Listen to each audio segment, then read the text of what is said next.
Assalamualaikum warahmatullahi wabarakatuh. Alhamdulillah, alhamdulillahilladzi arsala rasulahu bil huda wa dinil haqq liyudhhirahu ala dini kullih wa kafaa billahi shahida. Asyhadu an la ilaha illallah wa asyhadu anna Muhammadar Rasulullah. Amma ba'd. Teman-teman yang dirahmati oleh Allah Subhanahu wa taala, saya ucapkan jazakumullah khair wa khairul jaza kepada kiai kita Kiai Abbas hafizahullah taala, semoga Allah selalu menjaga beliau, dan juga kepada kiai-kiai yang saya tidak mungkin menyebut nama-namanya satu persatu. Di sini saya akan ceritakan beberapa, karena tidak mungkin saya habiskan semua karena banyak sekali.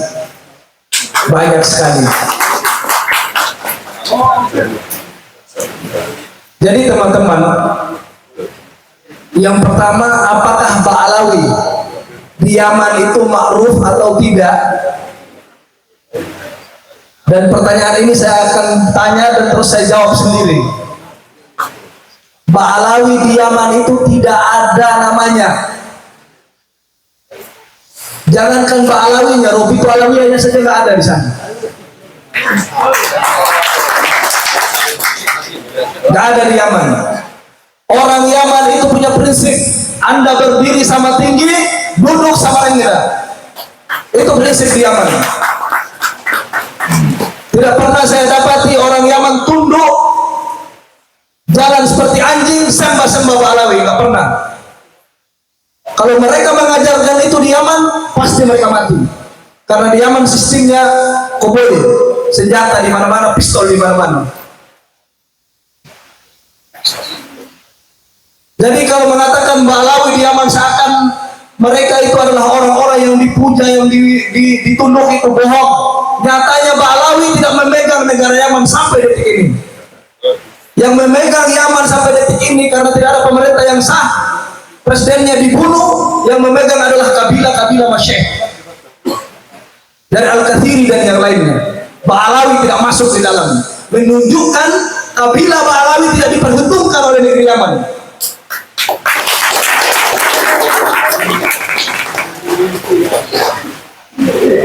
Di Yaman saja tidak diperhitungkan, datang di Indonesia terus suruh Nusantara untuk tunduk sama mereka.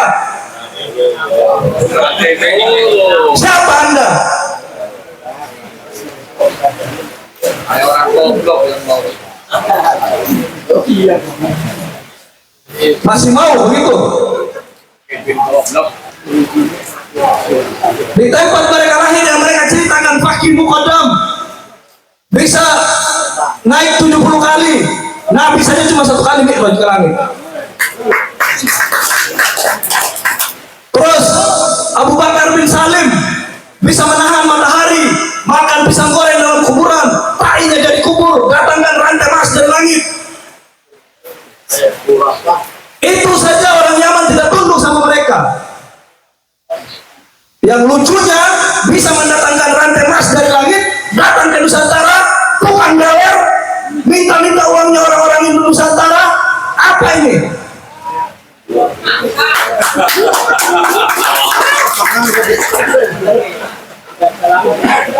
Jadi jangan sampai kita bodoh terus. Wallahi saya tidak pernah lihat Ba'alawi ditunduki di Yaman. Kalau orang-orang thalabul ilmi yang belajar di Yaman, kalau dia jujur kepada Allah, dia jujur kepada Rasulullah SAW, dan jujur kepada orang Nusantara, pasti punya prinsip seperti saya. Sebentar, Pak Yusuf, tahan dulu emosinya. Di sini kita kan menjelang dari menunggu Pak Jenderal juga menunggu lewatnya maghrib untuk buka puasa. Di sini ada session jawab, tapi sebelumnya sebelum Pak, ini kan ada Buya Yusuf nih, jauh-jauh dari Cinangka, pimpinan PWLS juga nanti akan memberikan penguatan dan pembekalan untuk keluarga besar PWLS.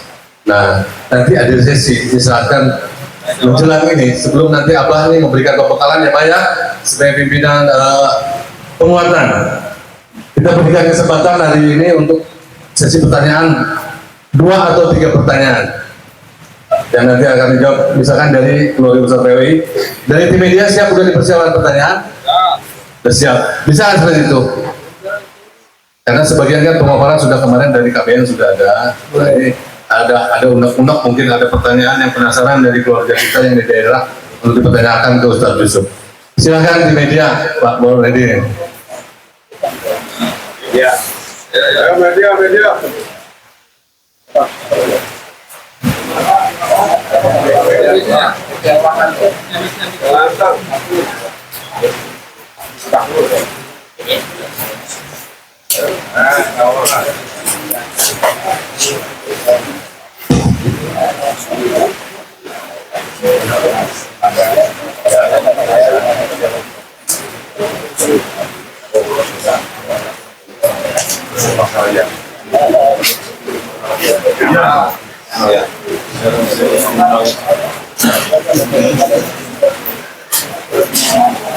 Assalamualaikum warahmatullahi wabarakatuh. Perkenalkan, nama saya Bahril Ulum dari channel TV Al Wahab, alamat Desa Buniwah, Kecamatan Bojong, Kabupaten Tegal, Jawa Tengah.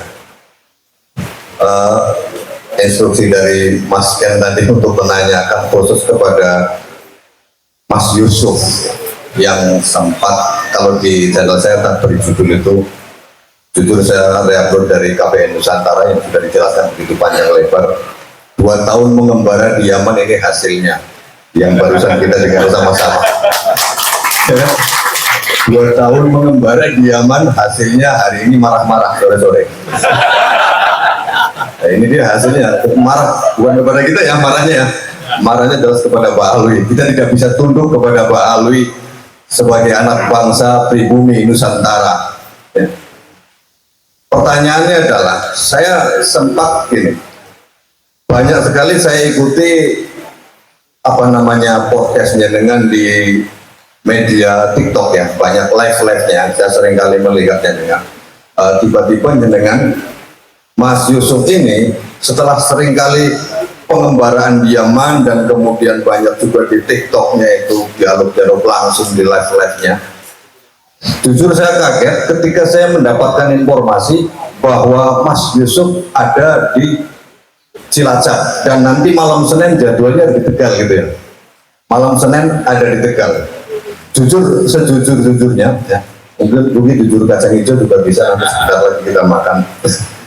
Itu saya agak kepikiran dengan Habib Qori, Tengku Qori yang sekarang berubah nama menjadi Habib Qori gitu ya. Tengku Qori ya. Iya. Tengku Qori yang sekarang berubah nama menjadi Habib Qori. Jujur saya teringat dia, loh kenapa? Pada awalnya Tengku Qori ini, mohon maaf ini ya otokritik atau kepada apa, enggak, saya bebas lah menyebutnya. Pada awalnya Tengku Qori itu begitu berapi-api ketika membela Wali Songo. Namun pada akhirnya kok kita lihat sendiri seperti itu, justru berbalik 180 derajat. Nah pertanyaannya, mudah-mudahan ini tidak terjadi kepada Mas Yusuf yang telah mengembara di Yaman. Iya kan? Gitu ya. Saya justru punya kekhawatiran Mas Yusuf. Tiba-tiba yang tadinya seorang konten kreator, kan sama dengan Tengku Qori itu konten kreator ya. Konten kreator kemudian membela Wali Songo, begitu di tengah jalan, malah berbalik arah. Saya berharap tidak terjadi kepada Mas Yusuf. Nah, apakah ada di pikiran jenengan nanti akan seperti Mas Qori? Pertanyaannya. Assalamualaikum warahmatullahi wabarakatuh. Oke. Yang pertama, selama ini saya tidak punya channel YouTube. Di TikTok pun kalau ada yang sawer, saya bilang jangan sawer saya. Saya punya orang tua masih bisa memberi saya uang. Kalau Qori kan memang miskin. Saya mondor-mandir di Yaman, dari Yaman Selatan untuk mondor-mandir cari tahu tentang Pak Alawi itu ongkosnya bukan sedikit, Pak. Hampir 20 juta saya habiskan buat untuk mencari tahu tentang Pak Alawi di Yaman. Dan itu tidak ada Kiai Imaduddin kasih saya 1.000 pun, ataupun Kiai Abbas kasih saya dari uang pribadi saya. Saya berjuang, yang niatnya saya hanya satu. Niatnya saya biar orang Nusantara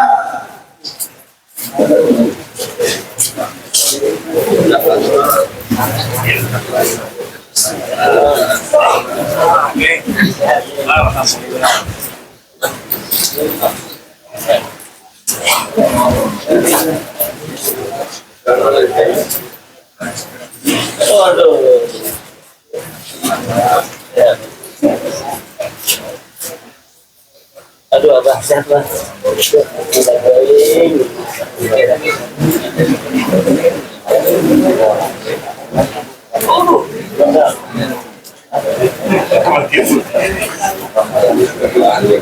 Diganti Ali bin Muhammad. Kayak ada sekarang bisa Arif ini.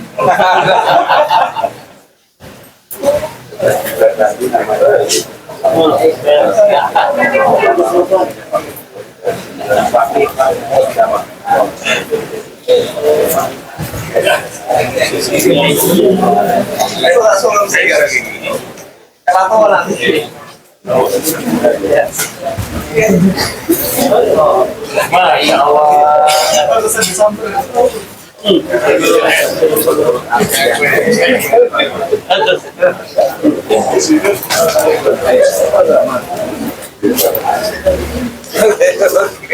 Wah, kalongan. Barang kampus. Iya. Kenapa? Kalau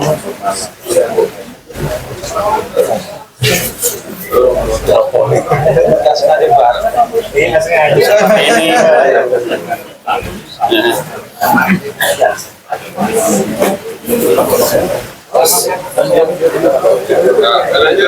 Lanjut. Baik, yang lainnya bisa duduk kembali biar segera dilanjutkan. Kembali ke tempat. Alhamdulillah, ya Imbak, ya Ibu Kogi juga sudah berada juga. Tidak lupa ada Kiai Syarif dari Tegal, makin ganteng dan awet muda.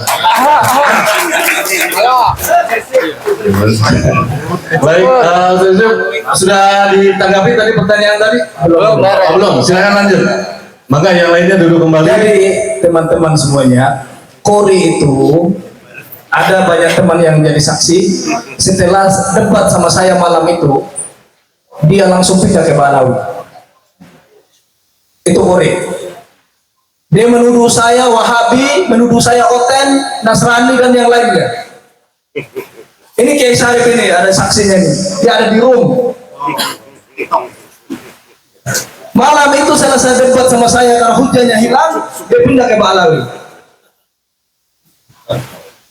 Jadi Kori itu memang begitu. Habis debat dia habis hajar Gus Hasan, terus debat dengan Kang Raden Wijaya, semuanya dihabisi terakhir ke saya.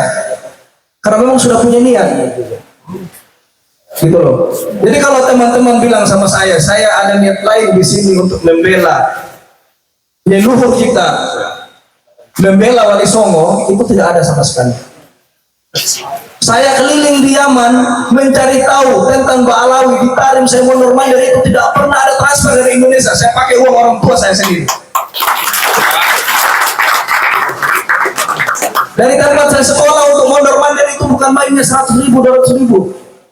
Itu mainnya 500.000 kalau satu kali naik angkot. Karena di sana mainnya riang. Jadi seperti itu. Kalau Kori kan tiap hari debat untuk beli beras 3 kilo, itu saja beli beras 3 kilo masih ribut sama istrinya. Mana bisa bedakan saya dengan Kori? Saya pakai HP bagus, Pak, harganya saja 20 juta. Wow. Saya harus sombong sama Kori. Jadi kalau saya dibilang saya datang berapi-api, saya berapi-api karena saya sudah terlalu benci kelakuannya Pak Alawi. Di Yaman seperti sampah, di sini seperti di sana yang namanya bin Syihab apa segala macam itu kalau jual sayur. Yang gila tetap dikatakan gila. Kalau di sini yang gilanya dibilang majnun, yang warasnya dibilang Wali. nggak bisa gitu dong. Saya temu dengan orang-orang keturunan mereka yang jual sayur, jual apa gorengan, biasa saja. Kalau teman-teman tidak percaya, beli tiket, beli visa berangkat ke Yaman. Mau? Ya, mau. Gitu loh. Jadi kalau teman-teman, oh Mas Yusuf sekarang berapi-api, nanti khawatirnya dikasih uang, terus pindah. Saya sudah didatangi oleh Balawi. Bukan didatangi di Indonesia, didatangi di Yaman, Pak. Kamu mau apa sekarang, Mas Yusuf? Tinggal bicara saja, ada salam dari Jakarta. Saya bilang saya nggak mau. Seperti itu. Oke. Dan Iman sangat kenal sama saya, keikhlasan saya. Mudah-mudahan beliau istiqomah percaya sama saya. Baik, poinnya sudah didapat ya bagi penanya tadi. Ada lagi pertanyaan lagi? Silakan. Satu pertanyaan lagi, karena kita terbatas dengan waktu menjelang maghrib dan juga kita ada bekalan dan juga kami umumkan bahwa acara puncak nanti kita akan menyambut dari Pak Jenderal Dudung yang akan hadir nanti kira-kira jam 7. Nanti kita akan mengadakan dialog kebangsaan dengan sereh-sehan silaturahmi buka bersama eventnya. Jadi kita sama-sama menunggu beliau untuk kehadiran sambil kita nanti jeda.